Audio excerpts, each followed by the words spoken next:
ቸር አገልጋይ ማነው? ለንጉሥ የታመነ መክሊቱን ያልቀበረ አትርፎ የከበረ ቃል እንደሚቃወም ልንገር። አሁንም ከመንፈስ ቅዱስ አጋዥነት በስተቀር ይሄንን ጸጋ የሚቀበል እንደሌለ አንተም ታምናለህ፣ መጽሐፍ ቅዱስም ያሳምናል። ታውቃለህ። ጉራገኛና አማርኛ እኩል አድርገህ የምትቀበልበት መንገድ የራስ መንገድ ስለሆነ የኔን ይቆርጥ ወዳጅ ይሰማላ። ቀጥል እየሰማሁ ነው። አሁን እየሰማሁ ነው። ቀጥል። አንተ አሁን እየተረዳህ ያለበት መንገድ በመጽሐፍ ቅዱሱ አውድ እንዳልሆነ ልንገር። መጀመሪያ መጽሐፍ ቅዱስን የምትቀበልበት አውድ እንደራስ እንደሆነ ያስረዳል። ለምሳሌ ይሄ ቋንቋ ከጉራጌኛም ከትግረኛም አሁን ካልካቸው ከሮመኛም እኩል ከሆነ መንፈስ ቅዱስ አጋዥነት ለምን አስፈለገ የሚለውን ጥያቄ ያስነሳል። ሁለተኛ ደግሞ በመንፈስ ቅዱስ እግዚአብሔር ይናገራል ይላል። እሱን ጥያቄ ልመልስልህ። ወደ ሁለተኛው ጥያቄ ከመሄድ በፊት እሱን ጥያቄ ልመልስልህ። የልሳን ጸጋ ለሐዋርያት ሲሰጣቸው ከመንፈስ ቅዱስ ለምን ተሰጣቸው? ወንጌልን ለመስበክ። ሰው ከዚህ በፊት የቱርክ ቋንቋን ተናግሮ የቱርክ ሀገርን ቋንቋ ሳይማር ሂድና ስበክ ብትለው ሊሰብክ አይችልም፣ ከዓለማን እርዳታ በስተቀር ካለ መንፈስ ቅዱስ። ስለዚህ መንፈስ ቅዱስ ጸጋን ሰጣቸው፣ በተለያዩ ልሳኖች ይናገሩ ዘንድ ጸጋን ሰጣቸው። በተለያዩ ልሳኖች ነው የሚለው፣ በተለያዩ ቋንቋዎች ማለት ነው። ሰው በተለያዩ ቋንቋዎች ይናገሩ ዘንድ ስልጣን ተሰጣቸው። ያንን መንፈስ ቅዱስ ተቀበሉ። ቱርክ ሀገር የሄደው ሐዋርያ ቱርክ ሀገር እንደደረሰ በቱርክ ሀገር ቋንቋ ሰበከ። ይሄ ሊሆን የቻለው በመንፈስ ቅዱስ አሰራር ነው። መንፈስ ቅዱስ ሳይረዳው ሰው ይሄን ያደርጋል እያለን አይደለም። ኦኬ። ሰዎች ሲጀመር ቋንቋን ተናግረው ወንጌልን ለመስበክ መንፈስ ቅዱስ ሊረዳቸው ይገባል። ያለ መንፈስ ቅዱስ እርዳታ ሰው በራሱ አቋም፣ በራሱ አቅም፣ በራሱ ጉልበት ወንጌልን በራሱ ቋንቋ ሊሰብክ ወይም ደግሞ በሌሎች ሰዎች ቋንቋ ሊሰብክ ይችላል እያለን አይደለም። ስለዚህ ለሐዋርያት የተሰጣቸው የልሳን ስጦታ ቅድም እንዳልኩት ፕሮቴስታንት አዳራሽ ጋር ከሚደረገው ልምምድ ጋር ፈጽሞ ይለያያል። እሱ ፕሮቴስታንት አዳራሽ ውስጥ ሰዎች ዝም ብለው ቆመው ሼቤሬቤቤ ሲል ሁሉም አሜን ይላል። ምን እንዳለ ሳያውቅ ለምሳሌ አንድ ሰው መጥቶ በሁለተኛ አይ መላጋሚ ዴቲ ሲል አሜን የምትል ከሆነ ግራ ገብቷል ማለት ነው። አይ መላጋሚ ዴቲ ምናምን ሲል እግዚአብሔር ይመስገን ነው፣ ጦሳ ወልቃይ ነው ማለት ያለብህ። ምክንያቱም በሁለተኛ ቋንቋ አይ መላጋሚ ዴቲ ማለት እንዴት ዋላችሁ ማለት ነው። እንዴት ዋላችሁ ሲል ያ ሰው ዝም ብሎ አሜን የሚል ከሆነ ግራ የገባው ነገር አለ። ዝም ብለህ ምንም ሲል አሜን ነው የምትለው ማለት ነው። ምንም ሲል አይ መላጋሚ ዴቲ ሲል ግን ወላይተኛ ቋንቋ የሚረዳው ሰው ጦሳ ወልቃይ ይለዋል። እዚህ ጦሳ ወልቃይ ጦሳ ያንጆ ሲልም ዝም ብለህ አሜን የምትል ከሆነ ግራ ተጋብታል ማለት ነው። ጦሳ ያንጆ ሲል አንተም ጦሳ ያንጆ ነው ማለት ያለብህ። ስለዚህ ቋንቋውን ሰው ሳይረዳ ዝም ብሎ አሜን አይልም። ፕሮቴስታንት አዳራሽ ውስጥ ያለው ነገር ከመጽሐፍ ቅዱስ እውነት የሸሸ ነው። ደሱ ምንም የምታስተባብለው ነገር የለም። እኔ ፕሮቴስታንት ወንድሞቼ በጣም ነው የምወዳችሁ። በዚህ አጋጣሚ በጣም ነው የምወዳችሁ፣ በጣም ነው የማከብራችሁ፣ በጣም ነው የምወዳችሁ፣ በጣም ነው የማከብራችሁ። ነገር ግን በፕሮቴስታንት አዳራሽ ውስጥ ያለው ልምምድ ግን መጽሐፍ ቅዱስ ማለት ግን አንችልም። አንድ ቪዲዮ ላሳያችሁ ፕሊስ። ይሄን ለምልበት ሐሳብ የሚደግፈኝም አንድ ቪዲዮ ብቻ ላሳያችሁ። ህፃን ልጅ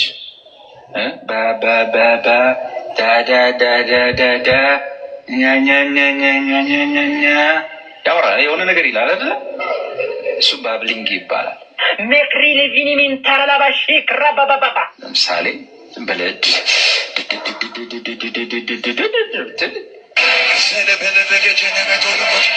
እሳን አይደለም ባብሊንግ ይባላል።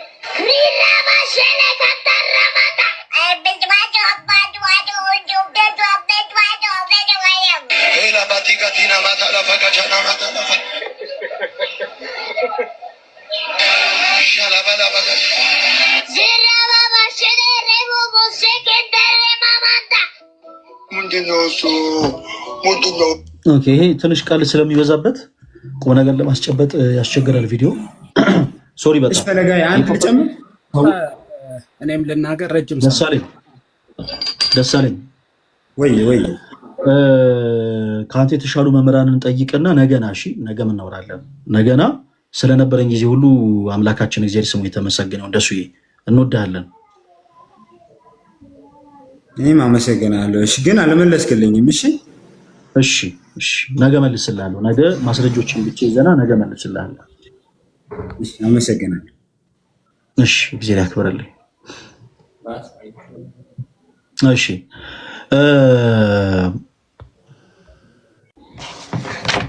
ትንሽ ቪዲዮን ለማሳየት ያቆምኩት ለምንድነው? ትንሽ ቀል ይበዛዋል እና የመበሻሸቅ ምናምን እንዳይመስል ብዬ ነው ያቆምኩት። የኔ ተወዳጆች፣ በመጀመሪያ ፕሮቴስታንት የሆናችሁ ወንድሞች ከዚህ ትምህርት ጋር ተያይዞ ስፔሻሊ በጣም ሲሪየስ የሆነ አቋም እንዳላችሁ አውቃለሁ። በጣም ሲሪየስ የሆነ እና የሆኑ ሀሳቦችን ስንቃወም ምናምን የእናንተን አስተምሮ ለመናቅ ምናምን እንዳይመስላችሁ። እንደዚህ የማድረግ አላማው ስለሌለን ይልቁኑ ግን በፍቅር የያዛችሁት ነገር ስህተት እንደሆነ ስለተረዳን በፍቅር በማስረጃ ግን እንደው እንድትረዱን እናንተም በትህትና እንጠይቃለን። ኦኬ ኢቫን የሚል አካውንት አለ። የመጨረሻ ልቀበል። ኢቫን ሰላም ወንድማችን፣ እንዴት ነህ? ደህና ነህ ወይ?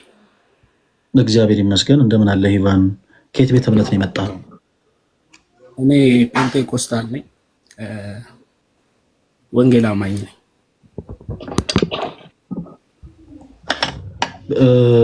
ሁለቱም አሁን የነገርከኝ ቤተ እምነቶች አይደሉም። በፔንቴኮስታል በፕሮቴስታንትም ስር ያሉ በጣም ብዙ የሆኑ ቤተ እምነቶች አሉ። የወንጌል አማኞች አብያተ ክርስቲያናት ህብረት የካውንስል ስም እንጂ የቤተ እምነት ስም አይደለም። ኢቫን የዌብሳይቱን ገብታችሁ ማየት ቼክ ማድረግ ትችላላችሁ። የኢትዮጵያ ወንጌላውያን አብያተ ክርስቲያናት ህብረት ወይም ደግሞ ካውንስል ይልና ከስሩ ወደ 64 የሚጠጉ ቤተ እምነቶች ተቀምጠዋል። አባል ቤተ እምነቶች ተብለው የተጠቀሱ አሉ። እና አይኖ ፕሮቴስታንት እንደሆን ማን ወንጌል አማኝ ነኝ ልትለኝ እንደምትችል አውቃለሁ። ለዛን ያስገባው የኔ ጥያቄ አሁን ቤተ እምነትህን ነው፣ ያው በደንብ ለመለየት እንዲያመችኝ።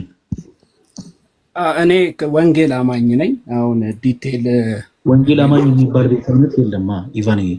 አሁን ለምሳሌ እኔን ብትጠይቀኝ ምን ታምናለህ ብትለኝ፣ በወንጌል ታምናለህ ብትለኝ፣ አዎ እኔም በወንጌል አምናለሁ። ቤተ እምነት ግን ምንድነው ስባል የኢትዮጵያ ኦርቶዶክስ ተዋሕዶ ቤተክርስቲያን አማኝ ነኝ። ቤተክርስቲያን የዓለም አብያተ ክርስቲያናት ህብረት ውስጥ ካውንስል ውስጥ አባል ነች። ቤተ እምነቴን ስጠይቀኝ እኔ የዓለም አብያተ ክርስቲያናት ህብረት ነው ቤተ እምነቴ አልልህም። ያ የኔ ቤተክርስቲያን ህብረት ያደረገችበት ካውንስል እንጂ ቤተ እምነቴ አይደለም። ቤተ እምነቴ የኢትዮጵያ ኦርቶዶክስ ተዋሕዶ ቤተክርስቲያን ነው። አንተም አሁን እየነገርከኝ ያለው የአንተ ቸርች አባል የሆነችበትን ካውንስል እንጂ ቤተ እምነትን አይደለም ኢቫንዬ። እና ለመጨረሻ ጊዜ ደግሜ ልጠይቅ፣ ከየት ቤተ እምነት ነው የመጣው? ፈቃደኛ ካልሆንክ እንጨርሳለን። ጥያቄ እኮ ገብቶኛል። ዋይን ቀርቶ ሳይሆን ኖርማሊ ካውንስሉ ስር ስለተመዘገቡት ቤተ እምነት ከሆነ ግሬት ዊዝደም ኢንተርናሽናል ቤተክርስቲያን ከዛ ነው የመጣሁት። ምን የሚባል ግሬት ዊዝደም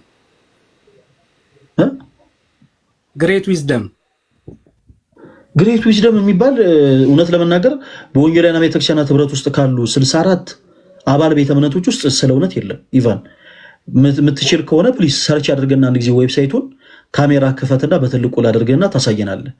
እኔ ግሬት ዊዝደም ወይ ከሆነ ሌላ አሁን ለምሳሌ ከሙሉ ወንጌል ስር የሚጠቀሱ ቸርቾች አሉ፣ የተለያየ አይነት ስም ያላቸው ግን ያው ከሙሉ ወንጌል ስር ናቸው። ከሙሉ ወንጌል ስር ሆነው ግን ሌላ ስም ያላቸው አሉ። እንደዚህ አይነት ከሆነ እኔ እንጃ። ኤኒዌይስ ግን ይደዝማታል። እርግጠኛ ሆኜ ግን የምናገረው ነገር አሁን ይሄ ከ64ቱም የወንጌላውያን አብያተ ክርስቲያናት ህብረት ውስጥ የሌለ ስም ነው ብዬ ነው ሰምቼው አላውቅም። ከዛ ነው የመጣሁት። እኔ የወንጌል አማኝ ነኝ፣ ጴንጤቆስጣል ነኝ። ስለዚህ ሀሳቡ እዚህ ልሳን ያልከው ሀሳብ ላይ አስተያየት ለመስጠት ነው። ፈቃደኛ ከሆንክ ጴንጤቆስጣል ነህ አይደል? ኢቫን ፕሮቴስታንትስ ነህ? ፕሮቴስታንት ነህ እንዴ? ፕሮቴስታንት ነኝ። ፕሮቴስታንት ሆኜ ግን ጴንጤቆስጣል ስለሚለያይ ፕሮቴስታንት እና ጴንጤቆስጣል ይለያያል አይደል? ኢቫን ረስተው ነው ስለሚለያይ ነው እኮ ኦልሬዲ ስለሚለያይ። ጥሩ። የመንፈስ ቅዱስ አሰራርን የሚቀበሉት ፕሮቴስታንቶች ናቸው ወይስ ጴንጤቆስጣሎች? ኢቫን ሙሉ ለሙሉ ጠቅልላችሁ ፕሮቴስታንት ስለተባለ ስፔሲፊካሊ አይ ነው እኔ ለይቼ ነው የጠየኩህ። ይኸው የመንፈስ ቅዱስን አሰራር የሚቀበሉት ጴንጤቆስጣሎች ናቸው ወይንስ ፕሮቴስታንቶች ናቸው? ጴንጤቆስጣል ጴንጤቆስታሎች የመንፈስ ቅዱስ አሰራር እንቀበላለን ይላሉ። ከዛ ፕሮቴስታንቶች ደግሞ አይቀበሉም። ሽሚስ ጴንጤቆስታሎች የሚቀበሉትን የመንፈስ ቅዱስ አሰራር ያሉትን ነገር አይቀበሉት እና ሁለቱ ልዩነት አለው። ቴንኪዩ እናመሰግናለን። ኢቫን ስለ ልሳን እናውራ። ልሳን የተገለጠ ቋንቋ ነው ወይንስ በብሊንግ ነው? የተገለጠ ቋንቋ ነው። ልሳን ስለሚባለው ያው ቅድም እኮ ስፔሲፊካሊ በግልጽ ቋንቋ ልሳን ቋንቋ ነው ተብሎ ተፈቷል። ሌላ ነገር አያስፈልግም፣ ቋንቋ ነው በቃ። ነገር ግን አሁን እዚህ ጋር ሀሳቤን ከመስጠት በፊት ልል የምፈልገው አንድ ነገር አለ። ያው ስጀምር አካባቢ ነው የገባሁት፣ ዝም ብዬ ሳዳምጥ ነበረ። ምክንያቱም ግብረ ገብነት የሚባል ነገር አለ። አንተ እድል ሳሰጥኝ አንተ ቤት መጥቼ ማይክ እየከፈትኩ ማውራት ስለማልችል ነው። ግን አንዳንድ ጊዜ እኛ የምንናገራቸው ንግግሮች ሰዎች የሚታነጹበት፣ ሌሎችን ያከበረ መሆን አለበት ብዬ አምናለሁ። ለምሳሌ እኔ የኦርቶዶክስ ተዋሕዶ ቤተክርስቲያን አስተምሮ ችግር ካለ በመጽሐፍ ቅዱስ እውነት ገልጬ ይሄ ስህተት ነው ብዬ ልናገር እችላለሁ እንጂ ኦርቶዶክስ ቤተክርስቲያን በመተቸት ልከብር፣ ሰውን ላከብር፣ እግዚአብሔርንም አምላክንም ላከብር አልችልም። ስለዚህ አንተ እዚህ ጋር ንግግር ስታደርግ በፕሮቴስታንት አዳራሽ ውስጥ ብለህ ከመናገር ብትቆጠብ ደስ ይለኛል። እኔ እንደ ግል ነው። በፕሮቴስታንት ቤተክርስቲያን ኦኬ የማምለኪያ ስፍራቸው ነው። ስለዚህ ያንን ነገር ልታከብርላቸው አዳራሽ ውስጥ እያልክ ከመተቸት ብትቆጠብ መልካም ነው ብዬ አስባለሁ። ሁለተኛ አስተያየትም ልሰጥህ አይደለም የገባሁት፣ ግን እዚህ ጋር ጥያቄ ጠይቃል። ከፕሮቴስታንቶች ውስጥ ጥያቄ ስጠይቅ እኛ ገብተን እኛ የምንከተለውን አስተምሮ ለአንተ እንድንነግርህና አንተ በሱ ላይ ሀሳብ እንድሰጥበት ነው። ግን ሙሉ ለሙሉ እዚህ ጋር ያሉትን 1000 ምናምን ሰዎች ዳይሬክትሊ በራስ ነገር ምክንያቱም የሆነ ነገር ስንል ወይ ደግሞ ይሄንን የፕሮቴስታንት ወይ ደግሞ ጴንጤቆስጣል ወይም ሌላ ሃይማኖትን የሚያውቁ ሰዎች ትንሽ ግንዛቤ ያላቸው ሰዎች ገብተው እነሱ በሚጠይቁት ላይ መልስ መስጠት ከሆነ ሀሳቡ ሌላ ይሆናል። ቀጥታ ወደ ልሳን ወደሚለው ሀሳብ ልግባ። ስለሰማኝ አመሰግናለሁ። ተባረክ። ከመግባት በፊት ወንድማችን ይቅርታ ላነሳቸው ሀሳቦች በቂ የሆኑ ነገሮችን ለመናገር ልሞክር። እኔ ማስተያየት ሀሳብ ልሰጥ አይደለም። በመጀመሪያ ገብተህ ስለታገስከን በጣም እናመሰግናለን። ለሰጣችሁ ሀሳቦችም እጅግ በጣም አድርገን እናመሰግናለን። ሁለት ነገሮችን ብቻ ልንገርህ። የመጀመሪያው ትልቁ ነገር እኔ ፕሮቴስታንት የሆኑ እህቶች ወንድሞቼንም ጴንጤቆስታል የሆኑ እህት ወንድሞቼንም ሁሉንም እወዳቸዋለሁ። የምወዳቸው ለወረት ለሚዲያ ትርፍ ምናምን አይደለም፣ ግዴታ ስለሆነ ነው። የማመልኩ አምላክ ክርስቶስ በቀራንዮ መስቀል ላይ ተሰቅሎ ስጋውን ቆርሶላቸዋል፣ ደሙን አፍስሶላቸዋል። የወደደኝ አምላክ እስከወደዳቸው ድረስ እወዳቸዋለሁ። እነሱን የመውደድ ግዴታ አለብኝ። በሀሳብ እንለያያለን እንጂ በመካከላችን ምንም አይነት ሌላ ልዩነት የለም። ኢቨን ጠላቶች እንኳ አይደለንም። መጽሐፍ ቅዱስ ጠላታችሁን እንኳን ነው እንደራሳችሁ ውደዱ የሚለው እና በዚህ ምንም አንዳች ግራ እንዳትጋቡ እኔ ሁላችሁንም እወዳለሁ።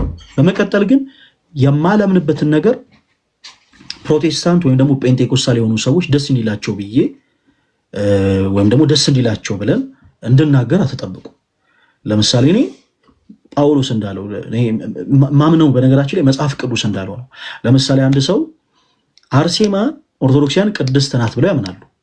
የትኛውም የጴንጤቆስታልና ፕሮቴስታንት የሆነ ሰው ግዴታ የለበትም ይሄን ማመን ቅድስት አርሴማ ብለህ ጠራ ምናምን ማለት አይጠበቅብንም። እኛ ያ ሰው ከነያዙ ሀሳብ ይምጣ፣ በቻልነው አቅም ደግሞ የማስረዳቱ ደግሞ ግዴታ የኛ ይሁን። እኔ አንዲት ሃይማኖት፣ አንዲት ጥምቀት፣ አንድ ጌታ ብዬ ነው ማምነው። ቤተክርስቲያን አንዲት ናት ብዬ አምናለሁ። ክርስቶስ በደሙ የመሰረታት ቤተክርስቲያን አንዲት ናት ብዬ እስከማመን ድረስ ሌላውን በአጠቃላይ ቤተክርስቲያን ብዬ አልጠራም። የማልጠራው ጥላቻ ኖሮኝ አይደለም። የማምነው ግን ክርስቶስ የመሰረታት አንዲት ቤተክርስቲያን እንዳለች ስለማመን ነው። ያችን ደግሞ ያለሁባት ቤተክርስቲያን እንደሆነች ስለማመን ማለት ነው። አዳራሽ ማለት ውርደት አይደለም። ባይዘወይ አንድ ሰው መጥቶ ኦርቶዶክሳውያን በቴምፕላቸው ኦርቶዶክሳውያን በግንባቸው ውስጥ ምናምን ሊል ይችላል። ይደዝማተር ቤተክርስቲያን አላለ እኛ በምናወራበት አፍ የግድ ተናገርልን ማለት ግዴታ የለብንም። ቀደም እንዳልኳችሁ ለምሳሌ አንዲት ሴት ሶሻል ሚዲያ ላይ ሲዘዋወር ተመልክቻለሁና አርሴማ ጣዖት ናት አለች። ፕሮቴስታንት ነች። የሚጠበቅ ነው። አርሴማ ቅድስት ናት እንድትል መጠበቅ የለብንም። ነገር ግን ከዘለፋ ከትችት ወጣ ግን መታ ለምሳሌ ቀረበ ብለ አርሴማን ጣዖት ናት ያለችበትን ሪዝን ሰጥታን እኛም ደግሞ በመጽሐፍ ቅዱስ የማስረጃ አርሴማ ቅድስት እንደሆነች ማስረዳት እንችላለን። ባይዘዌ አርሴማ ቅድስት እንደሆነች ለመመስከር የእርሷ ገድል አያስፈልገንም። መጽሐፍ ቅዱስ በቂ ነው። በመጽሐፍ ቅዱስ ማስረጃ ማውራት እንችላለን ለማለት ያክል ነው። እና የፕሮቴስታንት አዳራሽ ምለው ቤተክርስቲያን እንዳልሆነ ስለማመን ነው። ለእናንተ ቤተክርስቲያን ነው አይ ነው። እኔ ግን እንድል አትጠብቁ። እኔ ልክ እዚህ ጋር መጥቼ ለምሳሌ በፕሮቴስታንት አዳራሽ በጴንጤቆስታል አዳራሾች ውስጥ እንደዚህ ተብሎ ይታመናል ምናምን ልል ይችላለሁ። ያንን ማለት መብቱ ስላለኝ ማለት ነው። ለምሳሌ ፕሮቴስታንት የሆኑ ጴንጤቆስታል የሆኑ ሰዎች በጨለማ ውስጥ ናቸው ብዬ አምናለሁ። ጠልቻቸው ግን አይደለም። ይፋን ጠልቻቸው ሳይሆን በጨለማ ውስጥ እንደሆናችሁ ስለማመን ነው። በብርሃን ውስጥ ነኝ ደግሞ ብዬ አምናለሁ። እውነተኛ የሆነውን ጌታ ክርስቶስ ኢየሱስን በአንድነት በሶስትነት የማመልክ ኦኬ፣ የጌቶች ጌታ ነው፣ የአምላኮችም አምላክ ነው፣ የንጉሶችም ንጉስ ነው ብዬ የማመልክ በብርሃን የምመላለስ አማኝ ነኝ ብዬ አምናለሁ። ሌሎች ሰዎች ከዚህ ብርሃን ውጭ ግን ሲራመዱ በተቃራኒው በጨለማ ውስጥ ናቸው ብዬ አምናለሁ። በጨለማ ውስጥ ናቸው ስል እባክህ እኛን እንደዚህ ብለህ አትናገረን አትበሉ ነው። አትጠብቁ። እንደዛ የማላምንበትን ጉዳይ እንዳምን አታደርጉ ፕሊዝ።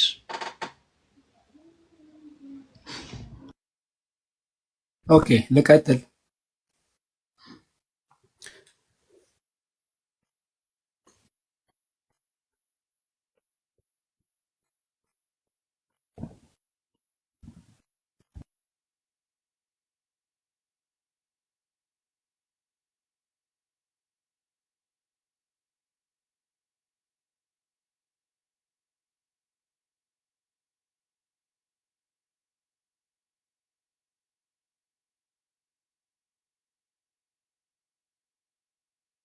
ኦኬ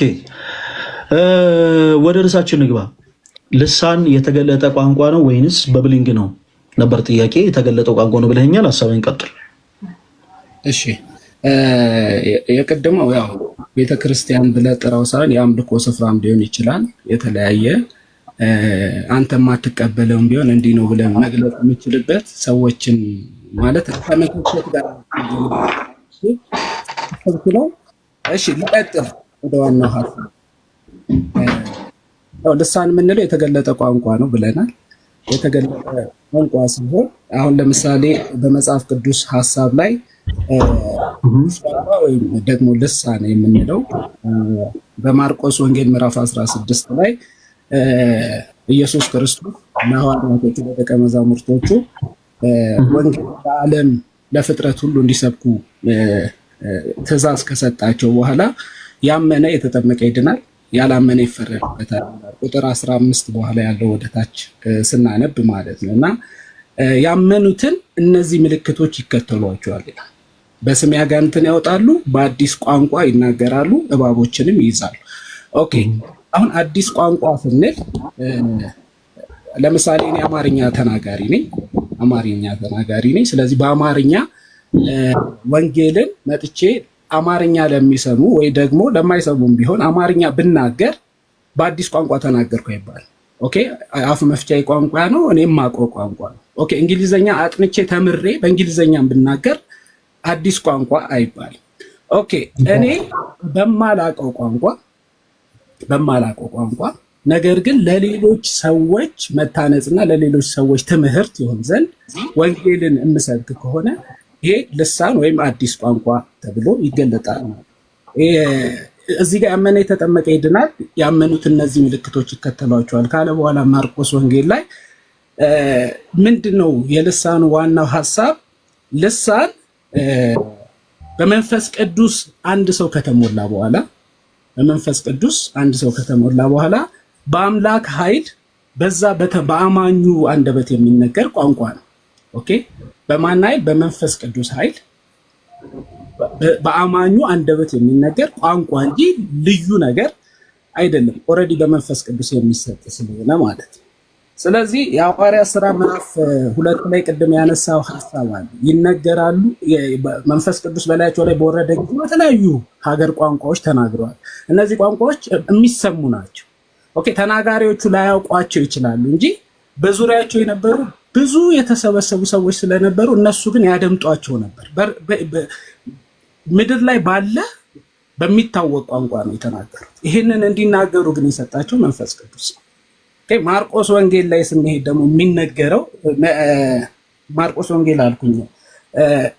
ኖርማሊ እዚህ መጽሐፍ ቅዱስ ላይ ያለውን ሐሳብ እያስረገጥን ስንሄድ የሚነገርበት አውድና ልምምድ መጽሐፍ ቅዱሳዊ ሊሆን ይገባል ብዬ አምናለሁ። አሁን በዋናነት ወደ አንተ ሐሳብ ስመጣ ቅድም ያቀረብከው ቪዲዮ ላይ በቤተ ክርስቲያን ላይ የሚነገሩት ልሳኖች ለምሳሌ ልምምዶች መጽሐፍ ቅዱሳዊ ናቸው ብዬ አላምንም። ቅድም ባሳየው ቪዲዮ ላይ ማለት ነው። ለምንድን ነው ማላምነው? መጽሐፍ ቅዱስ ጉባኤ ህዝብ በተሰበሰበ ሰዎች በተሰበሰቡበት ቦታ በልሳን እንድንናገር አያበረት ብንናገርም ተርጓሚዎች ኖረው ሌሎች ምክንያቱም ስንናገር ወንጌል ከሆነ የምንናገር ስንናገር ሰዎች እንዲታነጹ ከሆነ የምንናገረው ጉባኤው ሊያዳምጥ ሊሰማና ሊረዳ ይገባል። ስለዚህ እኔ በልሳን የምናገር ከሆነ ከአጠገቤ የሚተረጉም ሰው ያስፈልጋል ማለት ነው ጉባኤው እንዲሰማው። ኦኬ ግን ብዙ ህዝብ ባለበት መሃል ትርጉምን በማያውቅ ሰዎች መካከል ቅድም ቪዲዮ ላይ እንዳሳዩ አይነት ልሳኖች መናገር መጽሐፍ ቅዱሳዊ አይደለም። ግን ልሳኑ ስህተት ነው ወይ ቅድም ደግሞ አንተ ከነሱ ኮፒ አድርገህ እንደተናገርከው አይነት ንግግር ነው ወይ ካልከኝ አይደለም። ለምሳሌ እኔ ልሳን የመተርጎም ስጦታ አለኝ። ቅድም አንተ የተናገርከውን ንግግር ግን ምንም ትርጉም ለኔ አይሰጠኝ። ቤት አብያተ ክርስቲያን እኔ የማገለግልበት ስፍራዎች ላይ የሚናገሩ በአዲስ ቋንቋ የሚናገሩ ሰዎች ሲናገሩ ምን እያሉ እንደሆነ እሰማለሁ። ለምን? የመተርጎምን ጸጋ እግዚአብሔር ስለ ኦኬ በጣም ይቅርታ በደንብ ምክንያት እንድናረገው ይቅርታ ጣልቃ ገባው። በደንብ ምክንያት እንድናረገው አሁን የሆኑ ሐሳቦችን ይዛቸው የሆኑ ሐሳቦችን ደግሞ ለመተው ያለን ይመስለኝ ማለት በሁለት እግር አለኝ ተብሎ ለዛፍ አይወጣም። ምን ማለት ነው? በፔንቴኮስታል አዳራሽ ውስጥ የሚደረጉትን ልምምዶች አብዛኞቹ አሁን ያሳያቸው ስህተት ናቸው ብለኸኛል። ከዛ ደግሞ እኔ ደግሞ መተርጎም እችላለሁ የሆነ ደግሞ ልሳን አለ ወደ ማለት ደግሞ የምትሸጋገር ከሆነ መሬት ላይ አውርደን እንድናያቸው አንድ ጊዜ ባጭሩ ፓስተር ዮናታን የሚናገረው ልሳን ትክክል ነው ብለህ ታምናለህ? አዎ ትክክል ነው። በጣም ጥሩ። የፓስተር ዮናታንን አሁን አሳይቼ ነበር፣ ትተረጉምልኛለህ? እሺ እዚህ ጋር አልተረጉምም። ቆይ መተርጎም ትችል የለን? የምትተረጉመው እኮ ለሚሰማ ሰው ቴንክ ዩ። ስለዚህ ትተረጉመዋለህ። እኔ ተረጉመዋለሁ ነው ሐሳብህን ትነግረኛለህ። ያወራውን ግን ትተረጉምልኛለህ። ያንተ ስድ ነው ስድ ያልከው ንባብ እኔ ያልኩትን ተወው። አሁን ቪዲዮ ላሳይህ ነው። አሁን ስድ ንባብ ነው ወይስ አይደለም? መንገድ እንደዚህ አድርገህ ብለህ ጋይድ ልታደርገኝ አትችልም። እኔ የምፈልገው መንገድ ተርጉምልኝ አላልኩም ወንድሜ። አይደለም ፓስተር ዮናታን የሚናገረው ልሳን ትክክል ነው ብለኸኛል። አዎ ለራሴ ተርጉም ያለ ተናገር ትክክል ነው ብለኸኛል። መንፈስ ቅዱስ እኮ ለኛ አሁን እዚህ ውስጥ ላለን ሰዎች ተርጉምልን አለ እንሰማሃለን። በደንብ ተረጋግተህ ሁላችሁም ተረጋግታችሁ ልሳን ይተርጉማል ማለት እባክህን አንድ ጊዜ አዳምጠኝ ወንድሜ። እንዴ ስሜት ያቱን እንጂ አሁን እኮ ጥሩ ምክንያት የሆነ ነገር ነው ይዤልክ የመጣሁት። በደንብ አዳምጠኝ። ለምሳሌ እኔ አውድ አልሰጠሁም ለዛ ብዬ እንቀጥል። በጌታ በኢየሱስ ኧረ ፕሊስ አዳምጠኝ። ለምሳሌ እነ ቃሲምና እነ ስለሺ የህንድ ፊልም ይተረጉማሉ። የህንድ ፊልም ይተረጉማሉ ማለት በዘፈቀደ አፋቸው ላይ የመጣውን ነገር ይናገራሉ ማለት አይደለም። ሁላችሁም አዳምጡ። የህንድ ፊልም ይተረጉማሉ ማለት ህንዳውያኑ አክተሮች የሚናገሩትን ቋንቋ ያውቁታል፣ ደግሞ መናገር ይችላሉ። ስለዚህ ቋንቋውን ስለሚያውቁት ለማይሰሙ ሰዎች ተርጉሙ ይናገራሉ። ለምሳሌ እኔ የእንግሊዝኛ ቋንቋን በተወሰነ መልኩ መተርጎም ይችላለሁ። መተርጎም ይችላለሁ ማለት ወይ የሆነ ሰው ሰምባዲ የሆነ ነገር ሲናገር እኔ ራሴ ደግሜ ልናገር የምችለው ቋንቋ ነው ማለት ነው። መተርጎሙ ከሆነ እንዲህ እያለህ ነው አጠገቤ ላለው ሰው እዚህ ጋር አጠገቤ ያለው ሰው አንተን እንዲህ ብሎ እየጠየቀህ ነው የምለው ያ ሰው ያለውን ቃል ስለተረዳሁት ነው። ምን ማለት ነው? ተረጉማለሁ ማለት ነው። ስለዚህ አንተ ተረጉማለሁ ብለሃል። የምትተረጉም ከሆነ አንድ ፓስተር ዮናታን የተናገረውን በመጀመሪያ ትተረጉምልናለህ። ከዛ በኋላ ደግሞ ኤግዛክት ያለውን ቃል ደግመትልናል። ለምን? አንተ መተርጎም ስለምችል ማለት ነው። ከዛ ውጪ ግን እኔ አሁን የዛን ያክል ልጅ አይደለሁኝም። የሆኑ ሰዎች የሆኑ አካላት እንደሚያስጨረብሩት እንደሚያታሉት ያን ያክል ሞኝ ሆንኩ አይደለም። ቁጭ ብዬ የአይነት ዋት የሆኑ ነገሮችን ያላዳመጥም በግሌ አሁን ያመጣው ሐሳብ ኮምፕሊትሊ ስህተት ስለሆነ ነው እንደዚህ የምልህ። ኮምፕሊትሊ የነገርከኝ ሐሳብ በመጽሐፍ ቅዱስ ማስረጃ የሚደገፍ ቢሆን ኖሮ ብዬ አደምጥ ነበረ። አሁን የነገርከን ሐሳቦች በአጠቃላይ ግን በዘፈቀደ ነው የተናገርካቸው። መተርጎም እችላለሁ ነው ያልከው 100%። መተርጎም የሚችል ከሆነ አዳምጡኝ። ፓስተር ዮናታን የተናገረውን ቪዲዮ አመጣለሁ። በልሳን የተናገረውን ሐሳብ ይተረጉምልናል። ከዛ በኋላ ኤግዛክት ራሱ ያለውን ደግሞ ይደግምልናል። ኦኬ ቆይ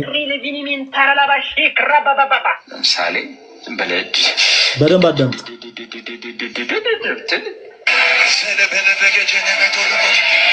እሺ አሁን ያለውን ተርጉምልኝ፣ ልድገምልህ በደንብ ከእንደገና እንድትሰማ።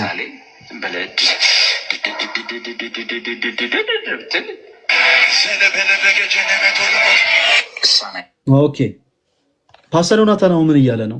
ተርጉምልኝ ፕሊስ፣ ወደ ሌላ ነጥብ እንዳትገባሽ። ፓስተር ዮናታን ምን እያለ ነው?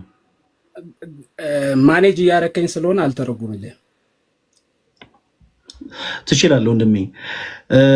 ለሌላው ጊዜ ችግር የለም። ችግር አትንገረን፣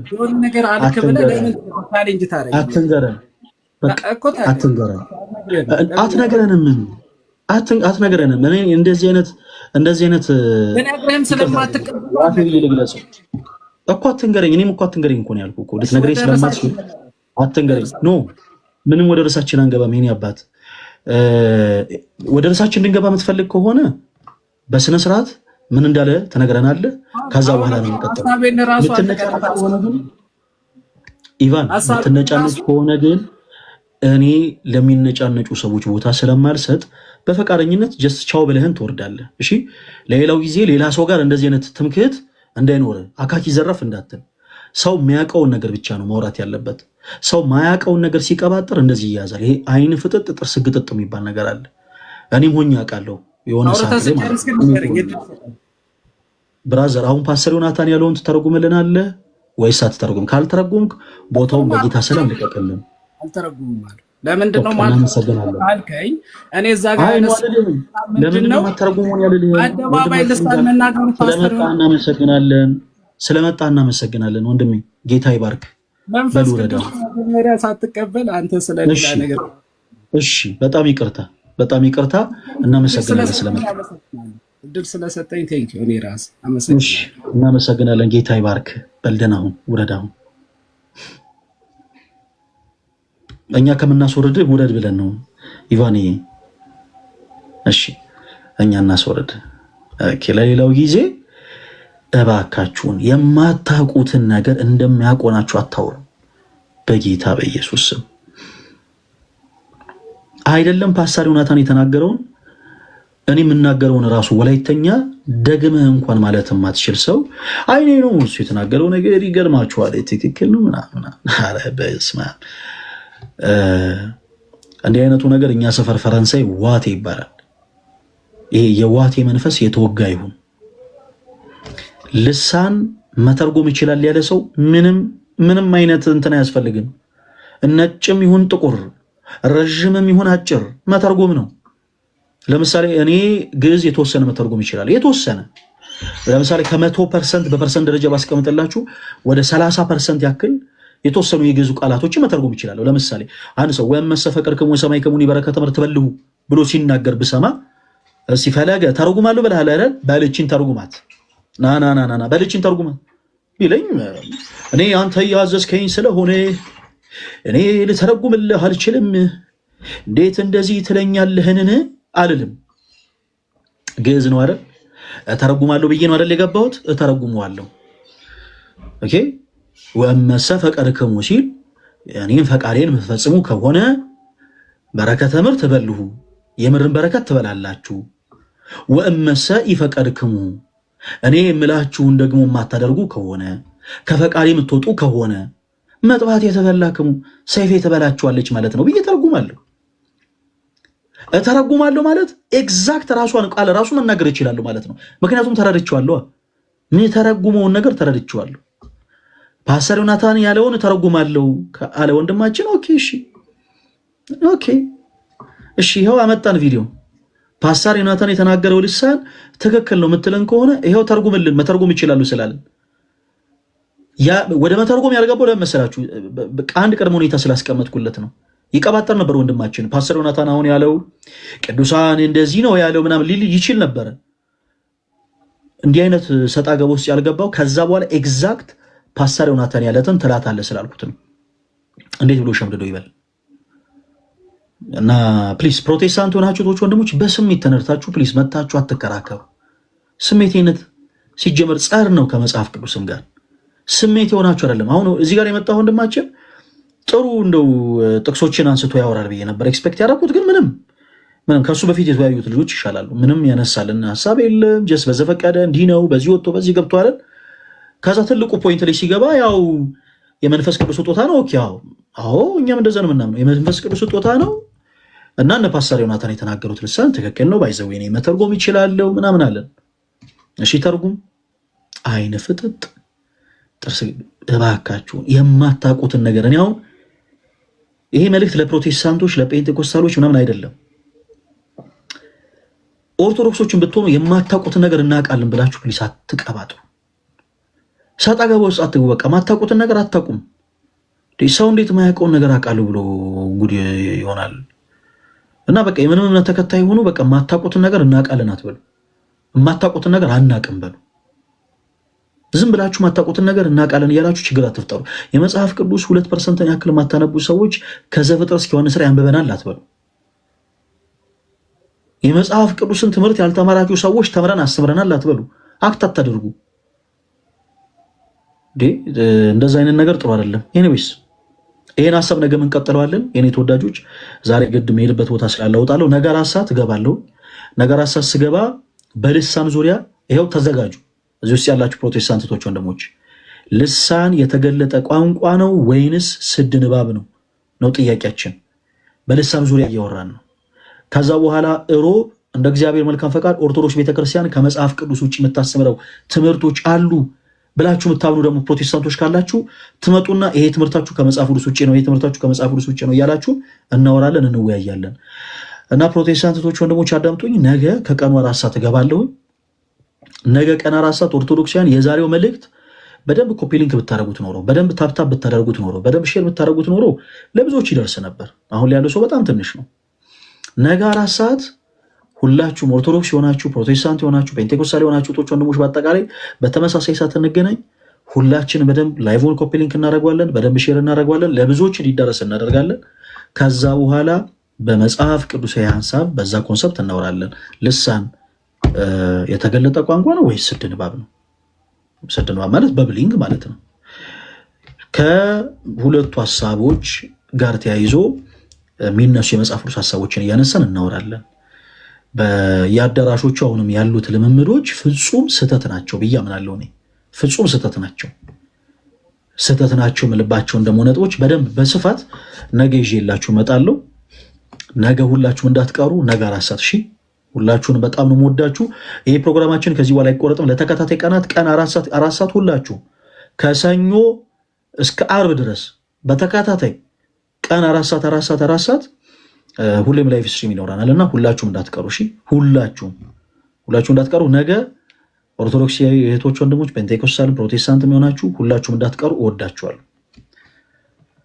ሁላችሁንም እወዳችኋለሁ። የጌታችን የኢየሱስ ክርስቶስ ጸጋና ሰላም ከሁላችሁ ጋር ይሁን። ባባይ